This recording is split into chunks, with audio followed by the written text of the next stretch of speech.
I think in the last couple of years, horror movies have had such a fascinating takeover over mainstream cinema that at this point, horror is kind of everywhere. And unlike the 90s and the early 2000s, where horror was usually treated like disposable popcorn entertainment designed around cheap jump scares and opening weekend ticket sales, these films are finally being taken seriously. They're being celebrated as more than just popcorn cinema, and as somebody who has been a massive horror fan for years, this is an incredibly exciting thing to watch. Which is exactly why I was so excited to watch Obsession, the new horror film from Curry Parker starring Michael Johnston and Inde Navarrette. And I'm sorry if I completely butchered that pronunciation.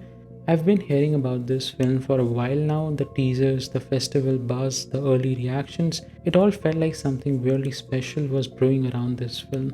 And honestly, if I've learned anything over the last couple of years from movies like Longlegs and last year's massively acclaimed Weapons, it's that when a horror movie starts building serious momentum at festivals, you should probably pay attention because there's a good chance it's about to completely mess with your brain. And that is exactly what happened here. I genuinely cannot believe I almost skipped this movie, but if the last few years of horror have taught me anything, it's that we desperately need to keep showing up for original horror films, especially the weird, ambitious, uncomfortable ones. And I'm very happy to report that Obsession absolutely blew my mind. Now, for people who don't know, Obsession follows a guy named Bear, played by Michael Johnston, who is this deeply shy, awkward, anxiety ridden introvert that develops an obsession with his co worker and longtime crush. And in a moment of desperation, he ends up using this cursed wishing trinket to make her fall in love with him. But like every horror movie has taught us, wishes never come without consequences. What starts off feeling almost weirdly romantic quickly spirals into something genuinely disturbing. The girl he wants to fall in love with him slowly begins transforming into somebody completely unrecognizable, unstable, violent, obsessive, and at times so disconnected from reality that it almost feels like she's being controlled by something far darker and far more dangerous than either of them ever expected. Now, I'm gonna be honest, I'm actually not a huge fan of the first half of this movie, and the reason for that is because the movie spends so much time setting up this romantic relationship between the two main characters. And look, I understand why that matters. This relationship is obviously the emotional core of the entire film. The movie literally does not work without us buying into this connection. But the way the film goes about developing this relationship, it just feels strangely dragged out while also somehow feeling underdeveloped at the exact same time. My biggest issue probably was that despite us spending so much time with these two characters, the relationship itself never became emotionally compelling enough for us to feel both delighted and disturbed by it, which is clearly what the movie is aiming for. A lot of the interactions honestly feel kind of generic, rushed, and emotionally flat, and because of that, the big psychological unraveling later on doesn't hit quite as hard as it probably should.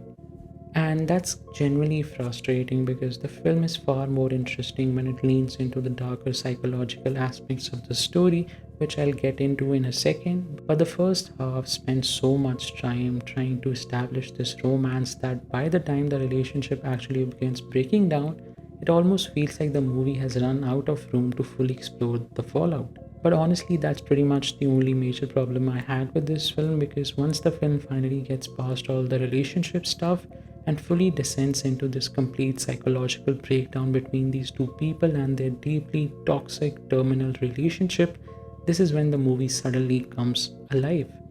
From that point on, I was completely locked in because the film just goes absolutely all in with what it's trying to portray. There are moments in the second half where I was genuinely shocked by just how far this movie was willing to go, not necessarily in a graphic or overtly violent way, but in how emotionally unhinged and deeply unsettling it becomes. And what I really appreciated is that this is not your typical jump scare heavy psychological horror movie. The horror here comes from the atmosphere, tension, and this constant feeling that something is deeply wrong. The way the second half is shot feels so eerie, emotionally turbulent, and genuinely creepy in a way that slowly crawls under your skin. There's this recurring visual of Nikki walking in reverse that absolutely terrified me, and it's not even a jump scare in the traditional sense.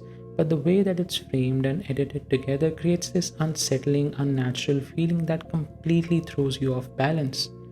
And then there are all these shots of her just standing silently in the corners of room while everything around her is just swallowed in darkness. It's such a simple visual, but the movie executes it so effectively that it just completely catches you off guard in the best possible way. The second half of this film genuinely feels like watching a relationship rot from the inside out. And I honestly think that the second half is where most people are going to fall in love with this movie. Because, like I said before, I won't call the first half of the film bad at all. I just think that it slows the momentum down a little too much. But once the movie fully embraces the psychological horror elements, it completely catches you off guard with just how insane and disturbing and emotionally overwhelming it's willing to become. To the point where you almost can't believe that this is the same movie that started off feeling like a slightly awkward romantic drama. And I think that tonal shift is exactly what makes the second half so effective. Beneath all the horror, the film is actually really about exploring ideas surrounding guilt, loneliness, desperation, obsession, redemption, and ultimately the consequences of trying to force love into existence through something so unnatural and corrupted. But what really surprised me is just how technically well crafted a lot of these horror sequences are. There were multiple moments throughout the second half that genuinely caught me off guard in ways I really did not see coming. And that's rare for me with most modern horror movies these days because I feel like most films today telegraph every scare from a mile away. You can usually feel the screenplay preparing you for something disturbing coming on. The camera lingers too long, the music changes, the pacing slows down, you know something is coming. And to be fair, Obsession occasionally falls into these same cliches, but every now and then the film delivers these incredibly unsettling moments that don't even function like traditional jump scares. They're just deeply disturbing. Disturbing in this very instinctual way that completely throws you off balance. And what's really fascinating to me is that on paper, a lot of these moments are actually very simple. They're not technically complicated sequences, but the way that the film pieces together its sound design, framing, editing, lighting, and performances creates this atmosphere that feels genuinely haunting. And as with Amy Madigan's Best Supporting Actor win this year, I think if marketed in the right way, there's a strong chance that Inde Navarrette might actually make it to the nominations at least. I don't know if she'll win or not, but this is such a uniquely disturbing performance that I really think needs to be applauded. And for that reason, just how unsettling the whole film is, in particularly this one performance, I think it deserves appreciation for that part alone. And honestly, I think Obsession is easily going to end up in my personal top 10 films of the year.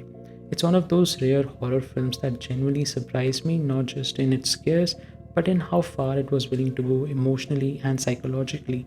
It's disturbing, it's intense, but it's also weirdly fun and completely gripping once it locks in. So, yeah, that's really my final takeaway. I'm genuinely glad horror is in such a strong place right now, and Obsession feels like a perfect example of why. Anyways, that's it from my side. If you have seen the film, let me know your thoughts down in the comments below. If you haven't, go watch the film and form your own opinions. And if you have enjoyed the video, make sure to like, share, and subscribe. Believe me, it genuinely helps the channel more than you think. And as always, thank you for watching, and I'll see you in the next one. Bye.